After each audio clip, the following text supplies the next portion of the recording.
Eleanor Roosevelt. Mm-hmm. The name probably conjures up images of a first lady, right? It may be a kind face from old photos. Sure, that's the typical association. But the sources you've shared paint a picture of someone, well, so much more dynamic, a real force who left this huge mark on the world, entirely in her own right. Absolutely. She wasn't just witnessing history. She was actively, helping to shape it.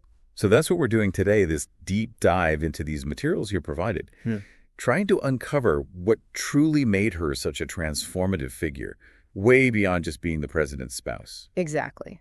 You've given us a really rich set of insights. Our goal here is to move past that surface level stuff and really explore the key moments, the motivations behind her extraordinary life and, well, her influence, which is still felt today. Okay, so let's start at the beginning then. Her early life seems surprisingly formative. It really does. I mean, despite coming from privilege, it wasn't exactly easy street, was it? The sources mention some significant early losses. Indeed. Yeah, there's a stark contrast highlighted in the materials. You have this prominent social position, but then these profound personal tragedies, losing her mother, then her father, quite young, raised by her grandmother.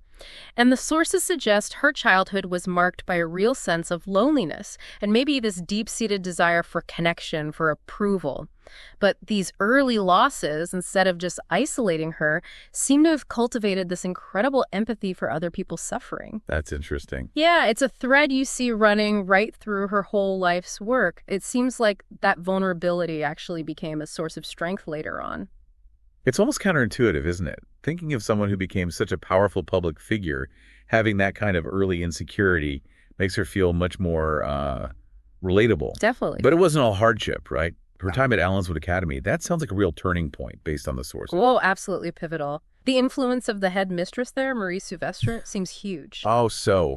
Well, Silvestre really fostered Eleanor's intellectual curiosity, pushed her to think critically, independently, and importantly, helped her build a sense of self-worth based on her mind and character, not just, looks or social standing.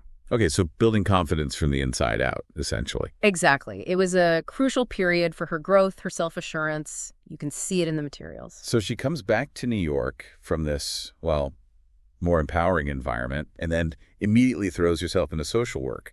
That feels like a pretty significant jump. It is a significant step, yeah. Yeah. And it really shows this developing sense of purpose. Her direct work with immigrant communities down on the Lower East Side, Yeah. it exposed her firsthand to poverty, to inequality. And this early immersion, it seems pretty clear from the sources, planted the seeds for her lifelong commitment to social justice. You can really see the roots of her later activism taking hold there. Definitely. Okay, so let's fast forward a bit. Her marriage to Franklin. Initially, you'd think, okay, fairly conventional path for someone of her class, right? The expected domestic life. That's the initial picture. Yes, absolutely. But the relationship took this really profound, unexpected turn. Franklin's affair with Lucy Mercer. Ah, right. That must have been a huge blow. A deep personal betrayal, yeah. A significant emotional hit that honestly could have just shattered their partnership for good. For many people, it would have. But it didn't. And this is where it gets really interesting, according to the sources. It wasn't the end, but like a total transformation of their relationship. Precisely. The sources really emphasize how they sort of redefined things. They built it back up, but on a stronger foundation, maybe? Shared political ideals, mutual respect, even if it looked different than before. So she didn't withdraw. Quite the opposite. She actually grew more independent, more resolute in her own right. This pivotal moment really set the stage for her to emerge as this powerful, independent figure we know. And then, of course, Franklin's polio. That must have cemented their, well, unconventional partnership even more. Her role shifted dramatically then, didn't it? It really did. The sources highlight how Eleanor became his, quote, eyes and ears. Traveling extensively for him, going places he just physically couldn't. She'd bring back these firsthand accounts, these really unvarnished observations about what people were facing, what the mood was. So like vital intelligence gatherer? In effect, yeah. An indispensable political partner. Yeah. Operating way outside the traditional box for a president's spouse. So by the time they actually get to the White House, she's already this established force. Absolutely. And as First Lady, she certainly wasn't just, arranging flowers and hosting teas. Yeah. She completely redefined the role. Totally. The sources detail how she used that platform in ways nobody had before. Her press conferences, for instance, exclusively for female reporters. That was strategic, wasn't it? Oh, very. A masterstroke, really. It directly helped boost opportunities for women in journalism. And then her syndicated column, My Day. My Day? Yeah, tell us about that. It sounds almost like an early blog or something. Kind of. It gave her this direct, unfiltered line to the American public. She could share her perspectives on all sorts of social, political issues, bypass the usual gatekeepers. And she wasn't just writing from an armchair, was she? She was out there actively engaging. The examples of her visiting coal mines, sharecroppers, they're incredibly vivid in the materials. They paint such a powerful picture, don't they? Going right down into those harsh environments, seeing the struggles firsthand. It shows this deep commitment to understanding and advocating for the most vulnerable people. It wasn't just abstract policy for her. Not at all. It was about the lived experiences of real individuals. And that deep commitment to social justice really comes through when you look at her stance on racial equality. The Marian Anderson incident is just such a powerful example. It really is. I mean, this was a time of deep segregation, Jim Crow laws. Such blatant discrimination was sadly normal. Her actions stand out even more because of that context. What's truly striking is how decisive and principled her response was, resigning from the Daughters of the American Revolution, the DIR, in protest. Right, because they wouldn't let Anderson sing. Exactly. And then not just resigning, but actively working to arrange Anderson's consult at the Lincoln Memorial instead. That sent such a powerful, unmistakable message against prejudice, especially then. And it wasn't just a one-off thing, was it? The sources mentioned other consistent efforts. No, it was sustained. Inviting African-American guests to the White House, which was a big deal, publicly backing anti-lynching laws, even that symbolic act sitting in the colored section on a plane in Alabama. Wow. Exactly. These actions, big and small, consistently showed her belief in racial equality.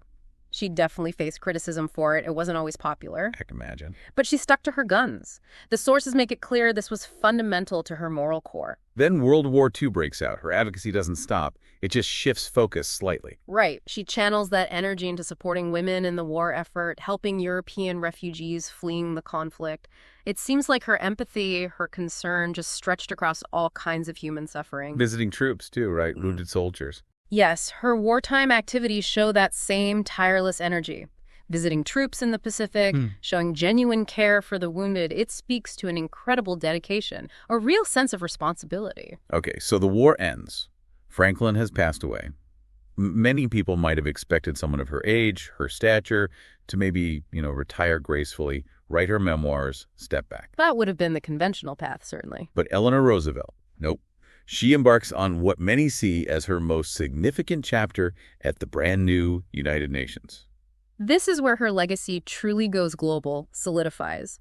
Her role as a delegate, and especially chairing the UN Commission on Human Rights, it's arguably her most enduring achievement. It completely defied expectations for a former First Lady. And she wasn't just a name on a committee, right? The sources portray her as the driving force, the main architect behind the Universal Declaration of Human Rights. That's just monumental. It really is. And the sources reveal the challenges involved. She had to skillfully navigate these deep ideological divides between nations, many still reeling from the war. How did she manage that? It must have been incredibly difficult. Her approach wasn't just about stating high ideals. It was about finding common ground, building consensus, often through relentless behind-the-scenes diplomacy and negotiation. It really highlights her political skill. So navigating a world with totally different political systems, ideologies, right after a devastating war. Exactly. Her diplomatic talents, her ability to persuade, to negotiate based on principle, absolutely critical to getting the declaration adopted. That standing ovation she got at the UN after it passed. You could almost feel the weight of that moment reading about it. It speaks volumes, doesn't it? A powerful testament to her relentless work and the huge significance of the document itself. And the Universal Declaration, it's still the foundation for so much human rights work globally. And even after that massive achievement, she didn't just stop. The sources mentioned she kept working under President Kennedy later on. She really didn't slow down. Same unwavering dedication. Serving on the President's Commission on the Status of Women, still traveling, still speaking out on peace, on human dignity. She really used that considerable moral authority she had right to the very end. Which brings us to why her story still feels so relevant today, I think.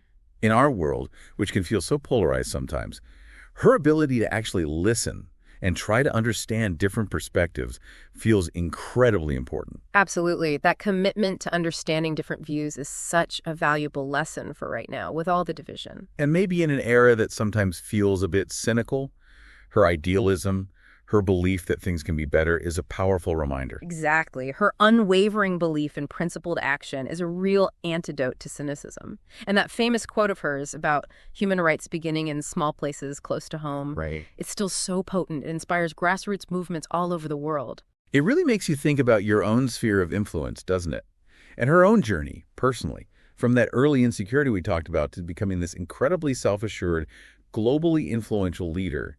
It's deeply inspiring for anyone who's ever struggled with self-doubt. It really illustrates how personal challenges, struggles can actually be transformed into these powerful catalysts for change in the world. Her life is just such a strong example of turning personal pain into, well, profound public purpose. And that line from her autobiography about gaining strength by facing fear, it feels like it sums up her whole life, really. It does seem to encapsulate her journey. From those early losses to the affair to navigating global politics, she consistently showed incredible courage when faced with adversity. It's a powerful philosophy, and one that clearly guided her. She wasn't immune to fear, the sources suggest, but she consistently chose not to let it paralyze her. And that's a really crucial takeaway, I think, in understanding her impact. So if we were to really synthesize the key insights from these sources about Eleanor Roosevelt, what stands out? Well, definitely her resilience, right? Forged through early tragedy, personal challenges. Yeah. And her revolutionary impact as First Lady, turning it into this real platform for advocacy for social change. Absolutely. And maybe most profoundly, her unwavering commitment to social justice, especially racial equality, and then her absolutely pivotal role in shaping our global understanding of universal human rights. Her life just underscored the incredible power one individual can have to make a lasting difference, not just in one country, but truly on a global scale. It really does. So as you, our listeners, reflect on Eleanor Roosevelt's truly extraordinary life, maybe consider this, knowing the massive challenges she faced and the huge impact she still managed to have. What small place close to home could you potentially influence with your own commitment to justice or a cause you really believe in? That's a great question to ponder. What does her persistent idealism, her diplomacy, teach us about the potential for making a real difference, even when the obstacles look overwhelming in our own complex world?